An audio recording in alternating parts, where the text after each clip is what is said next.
नमस्कार प्यारे बच्चों। बेटा आज हम करने जा रहे हैं अपनी डीओई की वर्कशीट 43 और आज हम स्टार्ट करेंगे बेटा अपना न्यू चैप्टर तत्वों का आवर्त वर्गीकरण। देखिए हमारे आसपास के पदार्थ जो हैं वह तत्व मिश्रण एवं यौगिक के रूप में उपस्थित हैं। तत्व ऐसे पदार्थ होते हैं जो एक ही प्रकार के अणुओं से मिलकर बने होते हैं, जैसे सोडियम, लोहा, मैग्नीशियम एक्सेट्रा। अभी तक केवल 118 तत्व ज्ञात हैं, जिसमें से 98 तत्व जो हैं वो प्राकृतिक रूप से में ही पाए जाते हैं। अब ये बात आती है बेटा कि तत्वों के वर्गीकरण की आवश्यकता क्यों पड़ी। तत्वों को सुव्यवस्थित ढंग से पढ़ने के लिए तथा उनका अध्ययन को आसान करने के लिए हमें तत्वों के वर्गीकरण की आवश्यकता पड़ी। सबसे पहले ज्ञात तत्वों को धातु और अधातु में वर्गीकृत किया गया एंड जैसे जैसे तत्वों एवं उनके गुण धर्मों के बारे में हमारा ज्ञान बढ़ता चला गया, वैसे वैसे उन्हें वर्गीकृत करने का प्रयास किया गया। तो इस कार्य में बेटा सबसे पहले कौन आए? डोब्राइनर। और यह डोब्राइनर के त्रिक के नाम से जाना जाता है। ठीक है। सन 1817 में डोब्राइनर एक जर्मन विशेषज्ञ ने समान गुण धर्मों वाले तत्वों के समूह में को व्यवस्थित करने का प्रयास किया। जब तत्वों को उनके बढ़ते हुए परमाणु भार, बेटा उन्होंने इसको किसके आधार पर किया? परमाणु भार के आधार पर। जब उन्होंने बढ़ते हुए परमाणु भार के अनुसार क्रमवार लगाया जाए, जब भी तत्वों को उनके बढ़ते हुए परमाणु भार के क्रमवार अनुसार लगाया जाए तो 3 तत्वों के समूह प्राप्त होते हैं, जिन्हें त्रिक कहा जाता है। इसीलिए इसको क्या बोला जाता है? डोब्राइनर त्रिक। ठीक है। और त्रिक के मध्य तत्व का परमाणु भार अन्य 2 तत्वों के परमाणु भार के माध्य होता है। देखिए बेटा, जैसे हमारे पास लिथियम है। ठीक है। लिथियम का हमें दे रखा है परमाणु भार 6.9 और सोडियम का दे रखा है बेटा 23 और पोटेशियम का दे रखा है आपको 39.0। तो आप 39.0 और 6.9 को ऐड करेंगे, दैट इज़ 45। ठीक है। और उसके बाद बेटा इसको आप डिवाइड कर देंगे 2 से, क्योंकि आपको माध्य निकालना है।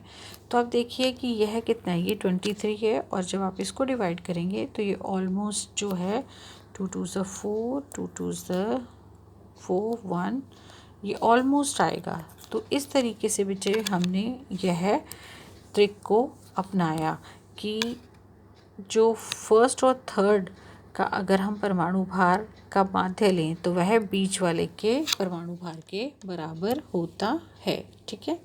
तो उदाहरण के लिए लिथियम और सोडियम, देखिए उदाहरण के लिए लिथियम और सोडियम एवं पोटेशियम वाला त्रिक, जिसमें परमाणु भार क्रमशः 6.9 किसका? लिथियम का, और सोडियम का कितना है 23, और ऐसे ही आपका पोटेशियम का कितना है 39। लिथियम एवं पोटेशियम के परमाणु द्रव्यमान का औसत देखिए ये आएगा 22.95 और यह औसत किसके बराबर है? 23 किसका? सोडियम के, जो कि लगभग सोडियम के परमाणु द्रव्यमान के बराबर है। ठीक है। नेक्स्ट देखिए बच्चे, पर इसकी कुछ सीमाएं थी। ठीक है, लिमिटेशन, इसके अंदर कुछ सीमाएं थी।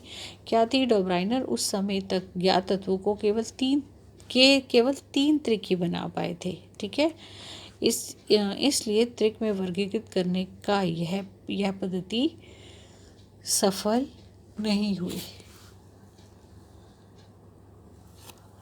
उसके बाद आता है बेटा न्यूजीलैंड का अष्टक सिद्धांत। न्यूजीलैंड के तत्वों को बढ़ते हुए परमाणु भार के क्रम में व्यवस्थित किया तो पाया कि प्रत्येक 8वें तत्व के गुण पहले तत्व के ही समान थे। ठीक है।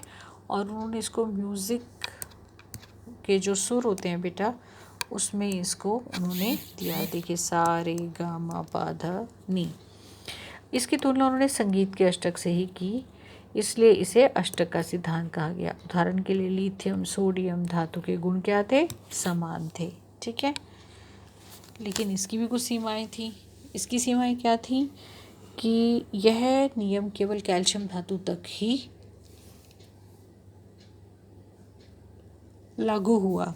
नए तत्वों के गुण इसी सारणी का नए तत्वों के जो गुण थे वो इस सारणी का मेल नहीं खाते थे और सारणी में तत्वों को समंजित करने के लिए न केवल दो तत्वों को एक साथ रख दिया, बल्कि असमान तत्वों जिनके गुणों में कोई समानता नहीं है वह भी एक स्थान पर ही आ गए।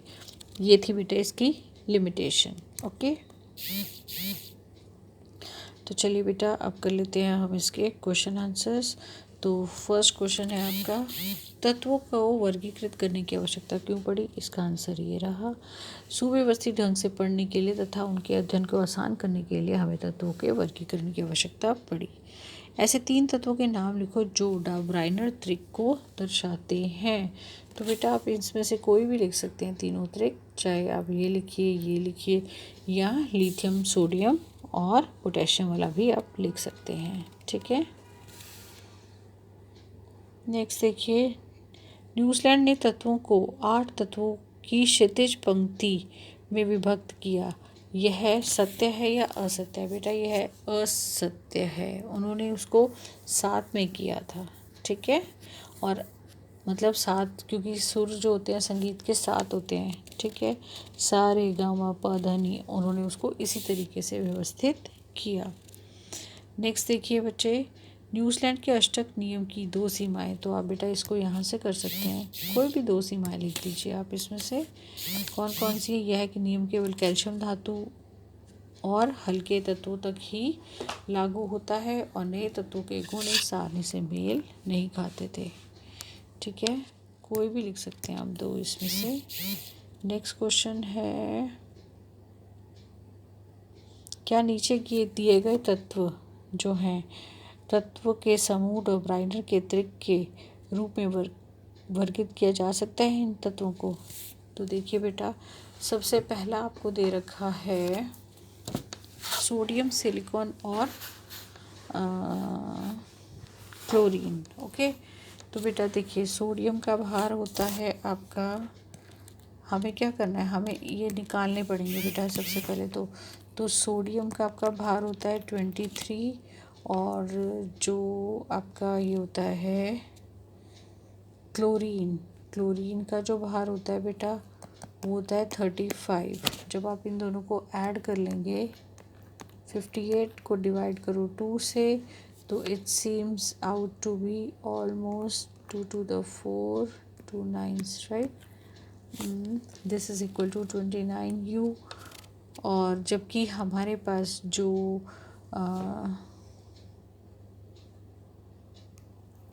सिलिकॉन है बच्चे, ठीक है, सिलिकॉन का भार कितना होता है 28, तो 28 इज़ नॉट इक्वल टू 29।